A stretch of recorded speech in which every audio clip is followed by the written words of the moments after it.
Buenos días, le damos la bienvenida a la ministra Javiera Blanco, la ministra del Trabajo, que llegó hasta la región de Coquimbo para hablar sobre todo respecto de las 56 medidas anunciadas por la presidenta Michelle Bachelet para los primeros 100 días de gobierno y hacer una evaluación respecto de este tema. Bienvenida, ministra, y preguntarle en principio cuál es la evaluación que se hace de estas 56 medidas y sobre todo de la ejecución que hubo acá en la región de Coquimbo. Bueno, ha habido una muy buena noticia, yo creo, y una muy buena señal que se ha dado cuando el día 19 de junio cumplimos los 100 primeros días de gobierno. Yo creo que a todas las personas y a todos los ciudadanos les ha quedado claro que esto no solo fue una promesa de campaña, ha sido un compromiso que hemos tomado frente al país y que nos ha permitido justamente tener ese 91% de avance del cual la presidenta cuenta justamente el día miércoles. Esto además es una señal potente de que este es un gobierno que partió con el pie en el acelerador el primer día. Tenemos claridad de que 4 años de gobierno es un periodo breve. Y obviamente tenemos además un periodo que al final del periodo, que obviamente con las elecciones presidenciales también siempre a veces se pone en un ritmo distinto, y por lo tanto con mayor razón, mientras los periodos más presidenciales sean de esta extensión, hay que partir con esa velocidad. Creo que también la señal que se ha dado de poder haber dado el cumplimiento a los compromisos en casi su totalidad.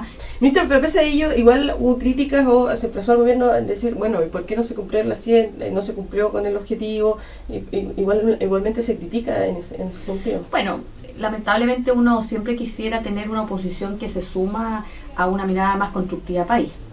Lo que hemos visto en los últimos días, sobre todo con las interpelaciones, más bien una oposición que insiste en tener un rol más mediático, lamentablemente incluso diría farandulero, de poner más bien sobre la mesa lo que pudiera ser un show ciudadano más que un proceso de información real que uno podría tener a través de una herramienta como es la interpelación. Lo que uno está viendo aquí, incluso cuando ya le ponen cronogramas, interpelaciones para otros ministros, está claro. O sea, de verdad la oposición tiene que tener claridad que no hay ningún chileno o chilena que no vean eso una utilización política. Ministra, obviamente uno de los principales ejes de estos 100 días ha sido la tramitación o la discusión de la reforma tributaria. ¿Avanzó lo que ustedes querían que avanzara? ¿Está en un proceso en el que ustedes querían o ha sido más difícil de lo que esperaban? A ver, lo primero que hay que señalar es que tanto la reforma educacional, la tributaria, el impulso al proyecto del binominal, para terminar con el binominal, y el cuarto pilar, que nosotros siempre lo ponemos, obviamente, porque hay un interés en también que sea conocido como una reforma estructural importante, que es la reforma laboral, apuntan a algo de fondo. Aquí yo creo que nunca hay que perder de vista que el norte de todas estas reformas y estos procesos tienen que ver con superar las tremendas desigualdades que hay en Chile. No hay ningún país desarrollado de la OCDE que hoy día tenga y ostente los niveles de igualdad que tiene nuestro país. Por lo tanto, tenemos una barrera inicial para llegar a ser algún día un país desarrollado y la tenemos que superar. ¿Dónde están representadas la mayor parte de las desigualdades? Bueno, las oportunidades reales de adquirir una educación inicial de calidad. Cuando nosotros hacemos y iniciamos un proceso de transformación en materia de educación, tiene que ver con eso. ¿Dónde están las segundas barreras? En todo lo que es el tema tributario. Todos los países desarrollados tienen procesos de tributación que les permite generar una corrección en los niveles de desigualdad. O sea, en un país desarrollado, si tu nivel de desigualdad es de 10, tú aplicas la tasa impositiva y te baja a 5. En Chile eso no pasa. Tú aplicas la tasa impositiva y sigues en 10. O sea, el sistema de tributación en nuestro país no tiene un efecto correctivo de la desigualdad y además es muy bajo. Nosotros tenemos un promedio de tributación de 18% cuando los países desarrollados de un 25%. Con la reforma estamos recién subiendo un 21%, poniéndonos al día, pero además generando una segunda corrección, que es que sí tengamos un efecto en disminuir brecha de desigualdad. ¿Cómo se hace eso? Transformando algo que hoy día es increíble, y es que todos los que estamos en esta sala, hoy día tú, nuestra Ceremi, todos nosotros, simples asalariados, en general, sobre nosotros pesan las mayores cargas impositivas. O sea, la clase media asalariada hoy día es la que más impone tributariamente en términos proporcionales. No son los que más ganan. Lo que estamos diciendo es simplemente queremos corregir ese efecto. No es justo que en Chile quienes más ganen no sean los que más paguen en términos de cargas impositivas. Ahora, eso va a generar ruido, todos sabemos entre quiénes. Por lo tanto, lo que tenemos que hacer hoy día es generar el espacio y el diálogo, obviamente, para dar a conocer los contenidos. Creo que el ministro Arena ha dado luces más que suficientes del diálogo que se ha tenido sobre todos los actores. Siempre es posible escuchar opiniones, pero es importante señalar, una cosa es escuchar opiniones, mejora, otra cosa es poner en duda o poner en riesgo el corazón de lo que es esta reforma tributaria. Eso no está disponible para ser perjudicado, ni tampoco los tiempos. Si los diálogos son constructivos, bienvenidos. Si son para dilatar, no los vamos a tener. ¿Cuándo esperan ya tener ya la reforma aprobada? Bueno, eso lo está viendo el ministro Arena. Siempre lo antes posible es mejor, pero obviamente esto tiene además sus ritmos en el Senado. Esto pasó ahora a segundo trámite y bueno, será la propia Cámara Alta la que tendrá que establecer sus tiempos. No podemos, o sea, salvo a través de la urgencia, insistir en ello, pero aquí lo importante es que esto avanza a paso firme, está un compromiso país, lo vamos a sacar, ojalá sea lo antes posible, pero con el diálogo necesario. También uno de los anuncios importantes que se ha hecho de estos días ha sido la AFP estatal, que también dentro de todo ha recibido algunas críticas porque dice que no va a funcionar. ¿Cuál es la génesis de este proyecto y qué es lo que va a permitir, digamos, o qué busca? A ver, qué duda cabe que hoy día tenemos un tema de crisis en materia de pensiones importante. O sea, cuando nosotros decimos que el promedio de pensión en nuestro país es 185.000 pesos, es dramático. O sea, estamos diciendo que el promedio de pensión en nuestro país es más bajo que el ingreso mínimo mensual. Estamos diciendo además que tenemos un sistema que a todas luces no está siendo el mejor sistema que quisiéramos, producto de altas comisiones, producto, bueno, un sinfín de cosas que nosotros sabemos. Tenemos 9.600.000 cotizantes en el sistema, de los cuales solo 5 millones cotizan de manera regular. O sea, esos 4.600.000 restantes lo hacen con una densidad muy baja en términos de cotización. La presidenta ya en la administración anterior puso sobre la mesa esta necesidad. Creo que hoy día todo el mundo hace un reconocimiento explícito que la administración que más digamos, énfasis le ha dado al tema previsional ha sido la presidenta de Chile. La reforma previsional del 2008 nos permitió superar indigencia en tercera edad a través del pilar solidario, darle un rol al Estado que había estado ausente hasta ese entonces. Y hoy día ese rol lo queremos repotenciar a través de la presencia de una AFP estatal. Pero hay dos aquí preguntas, o tres quizás, que uno se puede hacer en términos de cómo se mejora. ¿Cómo mejora el monto de las pensiones? Esa es una pregunta. ¿Cómo mejorar el monto de las pensiones? Tiene que ver con una cantidad de variables infinita, tiene que ver con temas de fondo, como si es la institucionalidad la que tenemos la mejor, cuáles las edades de jubilación, el cargo impositivo tiene que ser siempre el trabajador, cuál es la participación eventual del empleador, qué pasa con las rentabilidades de los fondos, qué pasa con las comisiones. O sea, hay una cantidad y una gama de variables infinita a la que uno puede echar análisis, y para eso, ¿qué es lo que ha hecho la presidenta? A los primeros días dio una señal potente y constituye una comisión que preside David Bravo, donde hay una serie de especialistas que no solamente son especialistas en materia de pensiones, tenemos especialistas en género. Marcela Ríos de Naciones Unidas va a poner obviamente un contenido en términos de preocupación de lo que hoy día ocurre con las mujeres. Tú sabes que la menor densidad de cotización está justamente radicada en mujeres de más de 30 años. Tenemos especialistas médicos que tienen que ver con el envejecimiento de la población, y expertos internacionales que van a venir a nuestro país en 2 seminarios que se van a tener antes de enero del 2015, que es el plazo final para la propuesta.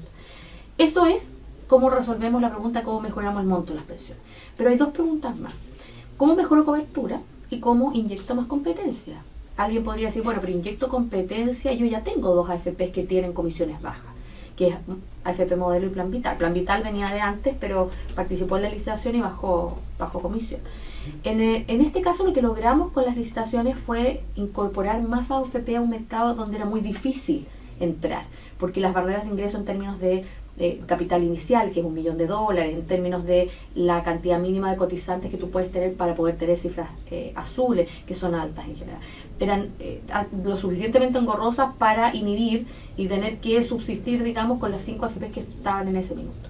Y eso generaba obviamente una cierta comodidad en el mercado, que se traducía en que no había mayor incentivo para bajar comisión. Con estas licitaciones ingresa una nueva AFP que es Modelo, una ya existente se adecua y baja ostensiblemente, de hecho es la que más la comisión más baja la tenemos con Plan Vital, el 0,4, pero lo que sucede ahí es que solo los nuevos cotizantes que tienen esta adscripción por 2 años son los que acceden a estas comisiones bajas. ¿Qué pasó con los históricos? Los del resto de las AFP no reaccionaron, y básicamente porque la movilidad entre AFP es casi nula.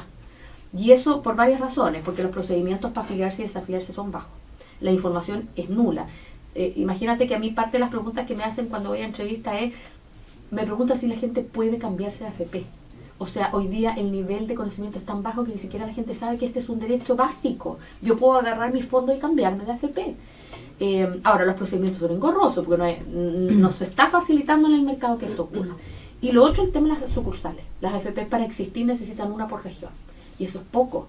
En regiones extensas, pensemos aquí, zonas más apartadas, ¿no? Una persona independiente que quiere cotizar todos los meses tendría que venir todos los meses. Entonces, eso afecta a cobertura. Lo que nosotros queremos es tener una función no solo economicista. La AFP no entra al mercado solamente, entra a cumplir un rol social. Al mejor el estilo Banco del Estado, cuando tenemos sucursales por todo el país, cuando tenemos facilidades en la apertura de cuentas corrientes, bueno, esto es lo mismo. Y a través de la AFP estatal, entonces hay dos metas muy puntuales que tienen que ver con mejora de cobertura y de competencia. Perfecto. También está el tema del multirut, que va en el sentido de colaborar con los sindicatos principalmente. ¿Cómo va a contribuir esto a todos los trabajadores que son parte de un sindicato?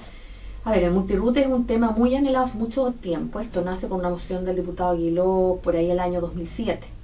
Este proyecto avanzó rápido en primer trámite, pero en la Comisión de Trabajo del Senado se mantuvo por 7 años. Básicamente porque no hubo quizás la voluntad política, ni la premura, ni la capacidad de liderar un proceso para poderle poner término a un abuso que se hacía de manera sostenida no solo en las grandes empresas, y partió, pero hoy día también las empresas medianas y pequeñas, que básicamente afectaban derechos colectivos individuales importantes. O sea, estamos hablando de cajeras de supermercado que cada 6 meses les rescindían el contrato para que nunca tuvieran un año de contrato y tener derecho a descanso anual.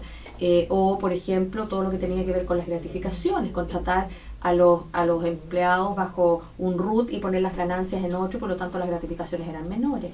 En el caso, por ejemplo, de los derechos colectivos, dado que mi empleador era la razón social, yo no tenía posibilidad de organizarme con otros empleados de otras razones sociales para poder constituir sindicato y negociar. O sea, es un proyecto que concitó un nivel de adhesión importante transversalmente, y sobre todo que va a ayudar a tantos trabajadores y trabajadoras, porque hoy día es el empleador real común el que me va a definir mi relación laboral y no la razón social. Hay que ir a tribunales para que eso así sea definido, digamos, pero también de facto, de hecho, los empleadores pueden ajustar esta situación, y es lo que esperamos suceda también. Pero además hoy día la posibilidad de tener sindicatos interempresas con trabajadores de multirut, y que para el empleador sea obligatorio negociar con ellos. ¿Cuándo va a empezar a operar esto, o cuándo se espera que más o menos ya...? Bueno, esto tiene que, ahora pasa al trámite de publicación y promulgación, al revés, promulgación y publicación, y ahí ya es ley de la República y tiene que empezar a regir, así que desde el día 1 de su promulgación, ya cualquier trabajador o sindicato que se sienta afectado por multirut puede interponer esta acción frente a tribunales laborales. Respecto de la región de Coquimbo en particular, usted la primera visita que hizo, bueno, le plantearon el tema de la sequía y de lo complicado que iba a ser, sobre todo en la temporada de invierno, el problema del empleo, que se teme que pueda aumentar, sobre todo en la zona del Limarí, Choapa. En esa oportunidad usted planteó la idea de generar capacitaciones o alguna medida en este sentido. ¿Cómo va avanzando ese tema? Bueno, aquí tenemos una Seremi de trabajo súper comprometida con estos temas, así que en ese sentido estamos muy bien cubiertos. Ustedes saben que la presidenta nombró justamente varias zonas rezagadas en esta región, y que duda cabe que hoy día las principales regiones afectadas por materias de sequía se extienden desde la 3ª a la 7ª. Tenemos un problema. Una de las medidas justamente que tiene que ver con los compromisos presidenciales fue el nombramiento de un delegado para el tema de recursos hídricos. Hoy día tenemos a Reinaldo Ruiz, que Tarsila justamente nos contaba la cantidad de veces que ha estado aquí, justamente yendo al interior, a la zona donde hoy día tenemos la mayor parte de los problemas. La ruta Punitaqui con Barbalá, donde hoy día hay una serie de factores que están afectando, alimentación de animales, estamos hablando de la capacidad de regadío, todo lo que tiene que ver con este proceso de sequía, que obviamente nos preocupa como país porque tenemos varias regiones afectadas. Ahí en ese sentido el proceso de designación de zonas rezagadas nos va a permitir contar con recursos justamente para forraje, para poder generar algunos mecanismos que nos permitan una mejor utilización de las aguas. Aquí además también hay un anuncio importante que se hizo, que usted recordará, que es el reconocimiento constitucional del derecho a aguas por parte como bien nacional de uso público, que nos va a permitir poner atajo a las concesiones hoy día indefinidas que tenemos en muchos casos, a la sobreasignación de concesiones en muchas quebradas, que lo que hacen es una sobreexplotación para muchas veces priorizar procesos de regadío que no tienen que ver con el uso doméstico. Entonces, creo que hay varias medidas que se están tomando. Incluso las agrupaciones ambientalistas han visto con muy buenos ojos todos estos procesos que nos van a permitir poner y paliar todos los efectos que se está teniendo, pero en materia de empleo, obviamente aquí hay herramientas que nosotros hoy día estamos utilizando. Por una parte, usted sabe que desde el Ministerio de Economía tenemos los mecanismos de Corfo Cercotec que nos permiten impulsar a los emprendedores, a las pequeñas y microempresas, poderlas apoyar de alguna manera, pero a través del Ministerio del Trabajo tenemos la herramienta de los programas de empleo, que obviamente no son una alternativa permanente, pero sí nos permiten paliar ciertos efectos transitorios y temporales. Hay no solo en relación a los procesos de desempleo que se pudieran generar producto de la sequía, sino que en general hoy día queremos incidir positivamente en la creación de fuerza de trabajo. Y no solo de aumentar empleo, que sí es una preocupación, pero también de incorporar más gente a la fuerza de trabajo. ¿Cuántos cupos a nivel nacional se 450.000. Es una brutalidad, fíjate, porque hoy día de manera directa el Estado en 4 años forma 40.000. Vamos a multiplicar por 10 ese número.